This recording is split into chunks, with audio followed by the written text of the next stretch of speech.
pemain berdarah Aceh, tepatnya dari orang tuanya, ayahnya di Melabo ini menjadi pemain yang sangat konsisten ya bersama dengan tim nasional Indonesia, atau sebelum dia ke Prancis dengan Nech Nijmegen, sekarang dia dengan Lille dan Verdong. Usai gagal membawa timnas kita menuju ke putaran kelima paling tidak untuk Piala Dunia zona Asia, atau gagal menembus Piala Dunia, tetap berkomitmen, siap terus, setia dengan Garuda, setia dengan Merah Putih, artinya setia dengan tim nasional kita. Itu luar biasa bagi seorang Verdong. Jika saya masih dipercayakan untuk membela timnas, siapapun pelatihnya, entah sekarang sudah berganti ya, dari Kluivert, tidak tahu pelatih berikutnya siapa, Verdong tetap akan siap untuk dipanggil dan akan memberikan segalanya buat tim nasional kita. Ya, dia berusaha tentunya melupakan apa yang sudah terjadi di Jeddah, di Stadion King Abdullah Sport City ketika menghadapi Arab Saudi dan menghadapi Irak. Sekarang dia menatap lebih ke depan bersama dengan klubnya Lille, juga dengan timnas dalam persiapan di FIFA Matchday. Ya, kemudian dengan 1,5 tahun ke depan akan ada Piala Asia, yang tentunya ini juga menjadi suatu hal yang bergengsi di mana Indonesia langsung lolos ke putaran final tanpa melalui kualifikasi. Nah, pada dini hari tadi Verdong itu memperkuat timnya di menghadapi Nantes di kandang lawan ya, di markas Nantes. Dan bagi Verdong ini satu hal yang bagus ketika dia masih bisa dipercayakan untuk bisa bermain Bruno Genesio ya, untuk memasang dia sebagai pemain. Dan tentunya di babak kedua dia bermain, mungkin tidak lebih dari 15 menit dia ada, karena dia masuk di menit 82 menggantikan Roman Braut. Dan cukup bagi dia untuk bisa merayakan kemenangan ya bersama dengan tim Lille, karena mereka menang 2-0 di markas lawan, dan ini membuat Lille ada di peringkat ke-6 ya untuk sementara, karena di atas di Ligue 1 Prancis itu dipimpin oleh Marseille, dibuntuti oleh PSG.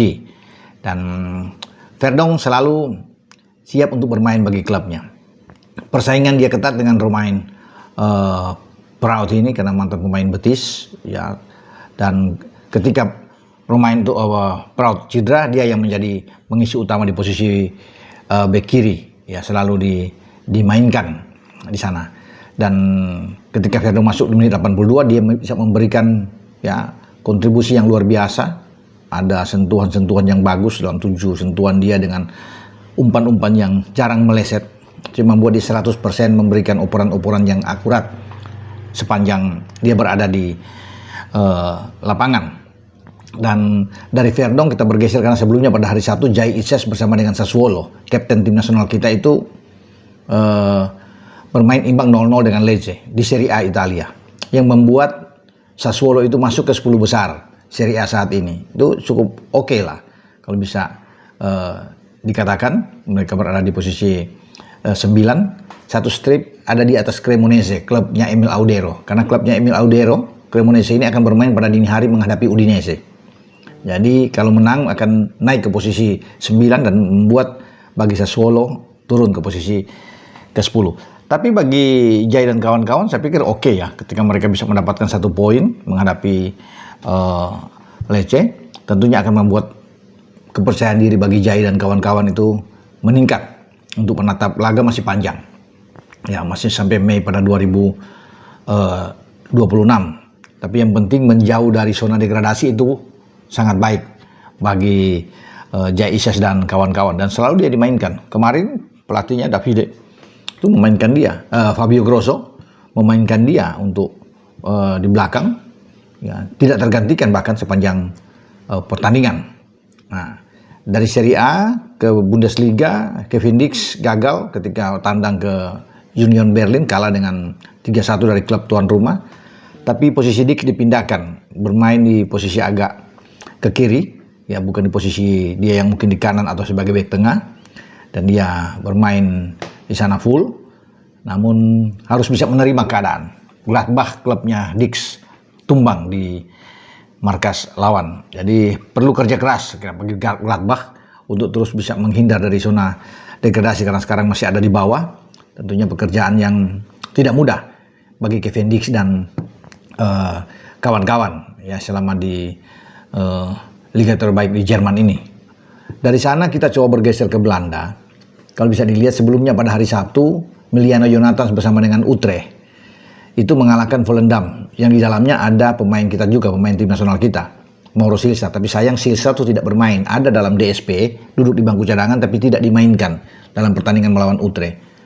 Tentunya ini ironis dengan bertolak belakang dengan Miliano Jonathans dan sejak awal Ron Jens sebagai pelatih itu memainkan dia untuk ada di lapangan. Dan walaupun di babak kedua dia digantikan, tapi dia pun ikut merayakan kemenangan bagi Utrecht. Sementara Jason Hapner bersama dengan Sittard tuh kalah melawan Excelsior. Ya, 1-0 di markas lawan. Hapner bangkit dari bangku cadangan sebagai super sub masuk di babak kedua. Ya, kali ini mendapat jam bermain bagi dia dan tentunya disambut dengan gembira dan sukacita bagi Jason Hapner. Sejauh ini walaupun memang dia harus sedih karena keluar lapangan dengan kekalahan, pingin untuk bisa menang, tapi akhirnya harus menderita kekalahan. Ya, tapi tidak mengapa, kompetisi juga masih panjang, termasuk di Eredivisie. Tapi yang penting bagi pemain-pemain timnas kita, mereka terus bisa mendapatkan jam bermain itu yang sangat baik, karena mereka harus bisa menjaga terus kebugaran mereka. Mereka masih bisa dipakai di FIFA Matchday pada bulan November yang akan datang, karena ada 2 pertandingan. Kita akan menghadapi FIFA Matchday di antara tanggal mungkin 10-18 itu, ya kita mempersiapkan, tapi belum tahu lawan kita siapa, ya tinggal dipilih oleh PSSI. Tapi kalau mendapatkan lawan-lawan yang bagus, ya katakannya PSSI bisa memilih misalnya Selandia Baru, ya termasuk juga nggak terus tanggung-tanggung dengan Australia, kan ini kan akan bagus. Atau satu dengan tim yang seimbang yang agak sedikit di bawah, tapi satu tim yang kuat, bisa juga diatur oleh PSSI. Misalnya kita bermain dengan Singapura, dengan Malaysia, tidak masalah. Kita bertarung juga dengan Vietnam, ini oke bagi kita. Ya karena kan Vietnam masih ada di atas kita, nah, kita bisa. Dan sekali-sekali kita bisa keluar kandang juga, masih oke. 1 luar kandang, 1 di kandang. Itu yang kita akan tunggu dengan saya, Bung Ropan.